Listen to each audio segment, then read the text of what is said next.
Повеќе од 2 недели Софија не кажува дали за не е прифатлив планот за разговори меѓу Македонија и Бугарија под покровителство на Европската унија за надминување на билатералниот спор. Предлогот кој стигна од претседателот на Европскиот совет Антонио Кошта беше планирано да се реализира на маргините на самитот на НАТО во Хаг, но во отсуство на одговор од другата страна, премиерот Христијан Мицкоски најави дека во наредните денови ќе разговара со Кошта, оти како што рече, тоа била негова идеја. Тој за ставот на бугарските политичари дека не може да има репреговарање со и за Македонија го нарече несмасна дипломатија за користење како политичко оружје членството на земјава во Европската унија за решавање на билатерални прашања стари неколку векови.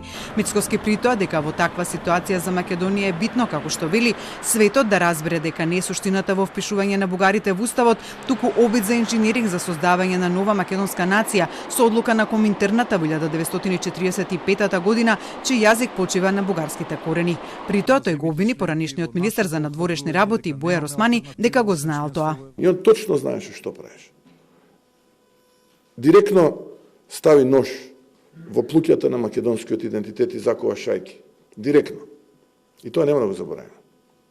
Тоа никош нема да го забораваме. Прифаќајќи го францускиот предлог. Директно закова шајки во рацете и нозете на македонскиот идентитет. Но ние ќе се бориме. Секаде ќе се бориме. Мицкоски од критика не ги поштеди поранишниот премиер Димитар Ковачевски и поранишниот вице-премиер за европски прашања Бојан Маричич од ставање шајка во македонскиот идентитет. И додека Македонија чека каков одговор ќе стигне од Софија и дали ќе може да се бајпасира или на нов начин да се протолкува преговарачката рамка со Европската унија и договор за добрососедство со Бугарија, во Софија се води дебата кој треба да оди на самитот на НАТО во Хаг, дали претседателот на државата Румен Радев или премиерот Росен Желјасков. Одлуката треба да ја донесе бугарската влада на седница, но најверојатно како Радев ќе се врати од пат. Сепак, според засега непотврдени информации, веќе било договорено Бугарија во Хаг да ја представува Желјасков.